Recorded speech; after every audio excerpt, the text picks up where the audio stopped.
Hello, my name is Kathy, and today I'll be discussing how to use homeopathic remedies on ailments, continuing with esophagus, stomach, and duodeum ailments that continue with the letter P through T.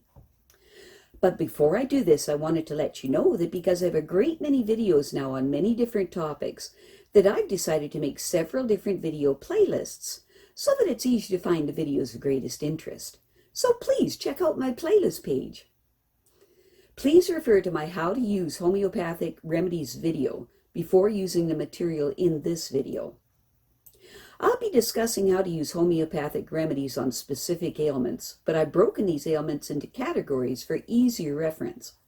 I'll begin with ailments of the mind, emotions, and then I'll move on to ailments of the brain and nervous system.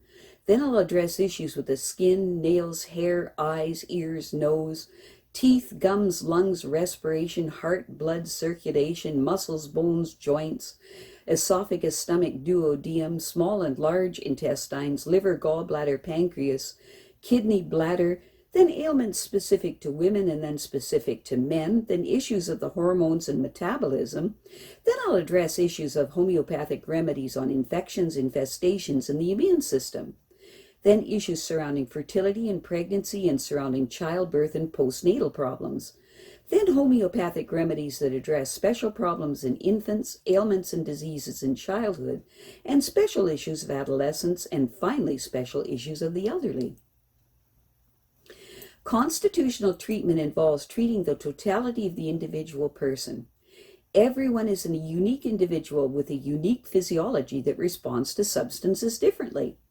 In homeopathy, it is recognized that people will react strongly to certain remedies, and as a result of this, they can be loosely placed into different categories called constitutional types. Homeopaths talk of, for example, phosphoric types. These are people who react strongly to phosphorus, or arsenicum album types, those who react strongly to arsenicum album. The belief is that people of one type share similarities in terms of body shape, character, and personality, and the sorts of diseases from which they suffer. As an example, nature-mirror people tend to be pear-shaped, have a dark complexion, be fastidious and rigid in personality, and keep themselves to themselves. They may also crave salt and suffer from constipation. As another example, lycopodium types tend to be tall, ganglion, of stooped appearance, with an anxious expression and a craving for sweets and a propensity to produce intestinal gas. Now, of course, constitutional types have their limitations. In reality, each person is an individual, and so there are as many constitutional types as there are human beings. And an account must be taken of the sum total of the person's inherent predispositions, past illnesses, diet, general reactions to the environment, intellectual and emotional features, and general attitude towards life. This is what is meant by constitutional treatment. I'll be making detailed videos of the various constitutional types after I've completed the use of homeopathic remedies on ailments. The ideas, procedures, and suggestions in this video and all my homeopathic videos are not intended as a substitute for the medical advice of a trained health professional. Consult your physician before adopting the suggestions in this video. If you're pregnant, do not attempt these techniques without the approval of your physician. So let us continue with learning how homeopathic treatments can help with esophagus, stomach, and duodenum ailments. Continuing on with the letters P through T. The digestive process begins in the mouth and continues in the stomach and duodenum.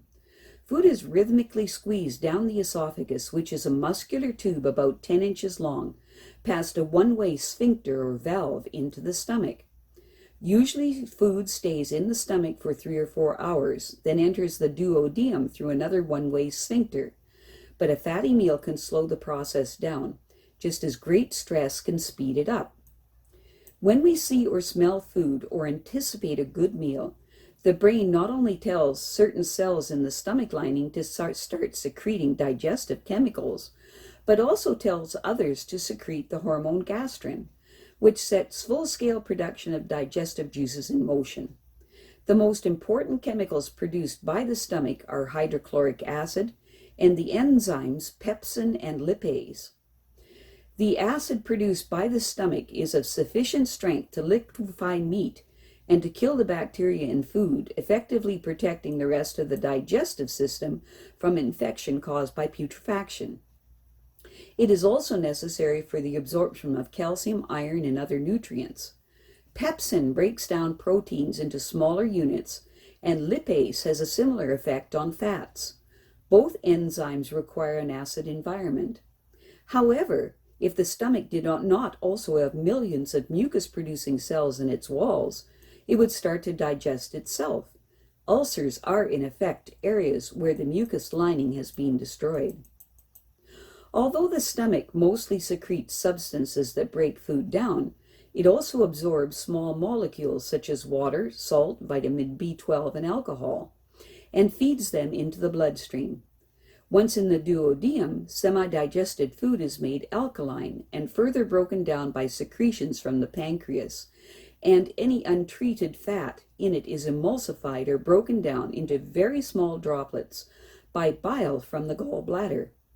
Both the pancreas and the gallbladder have ducts that open into the duodenum, and the flow of digestive juices through them is controlled by a series of hormones secreted as soon as food mixed with acid enters the duodenum.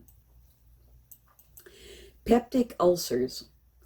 Both stomach or gastric ulcers and duodenal ulcers are referred to as peptic ulcers.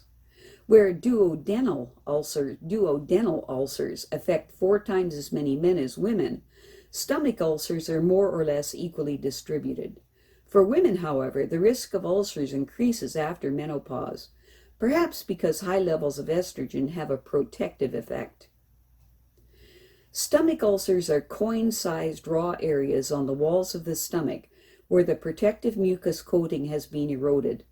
They may be due to overproduction of acid or a failure to produce enough mucus or regurgitation of bile from the duodenum, which may in turn be due to heavy smoking or drinking, irregular eating habits, allergies to foods such as wheat and milk, stress, recurrent gastritis, or drugs, especially aspirin, steroids, and non-steroidal anti-inflammatory drugs. The symptoms of a stomach ulcer are a gnawing or burning pain in the chest or upper abdomen, sometimes lasting for 2 to 3 hours, indigestion and nausea and vomiting. The pain may or may not coincide with eating. The groups most at risk are older people, people on low incomes, and blood group A. With time, if ulcers are left untreated, there may be a loss of appetite and weight loss. A bleeding stomach ulcer is fairly rare, but can cause rapid blood loss and shock, especially in an elderly person, or anemia. The conventional treatment of stomach ulcers includes bed rest, antacids, and H2 receptor antagonists. Only if ulcers refuse to heal is surgery recommended. Duodenal ulcers are raw spots in the lining of the duodenum, eroded by acid from the stomach. They are somewhat smaller than stomach ulcers. They usually cause gnawing upper abdominal pain 3 to 4 hours after eating. As with stomach ulcers, heavy smoking, aspirin, steroids, and anti-inflammatory drugs, and overproduction of stomach acid are the culprits. This condition is more common in blood group O and among people with emphysema or alcoholic cirrhosis of the liver. Possible complications include bleeding leading to anemia, pyloric stenosis, which is a narrowing of the exit from the stomach, and peritonitis, an infection of the abdominal cavity, if ulcers perforate the duodenal wall.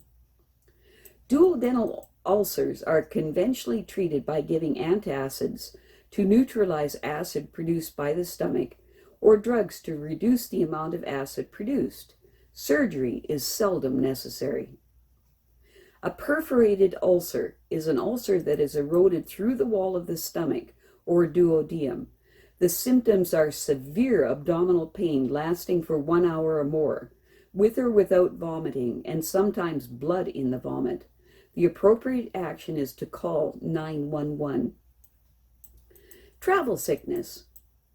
Motion, especially motion while reading or trying to focus on something stationary, can upset the balance mechanism of the inner ear. Children are especially susceptible. The symptoms are pallor, feeling cold and clammy with nausea and vomiting. Hot, stuffy, enclosed conditions and the smell of food or tobacco do not help.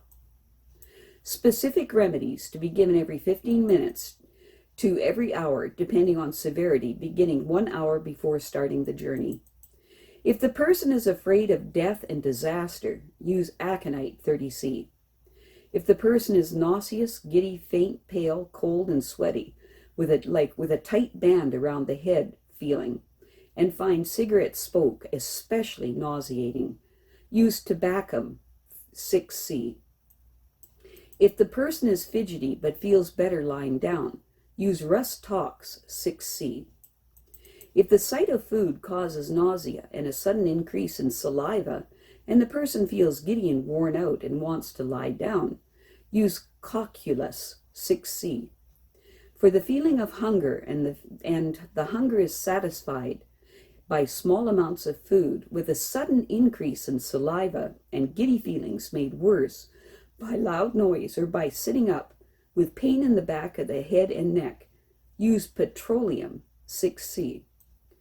For fear of sudden downward motion, as in hitting an air pocket, for example, when traveling by air, use Borax 6C.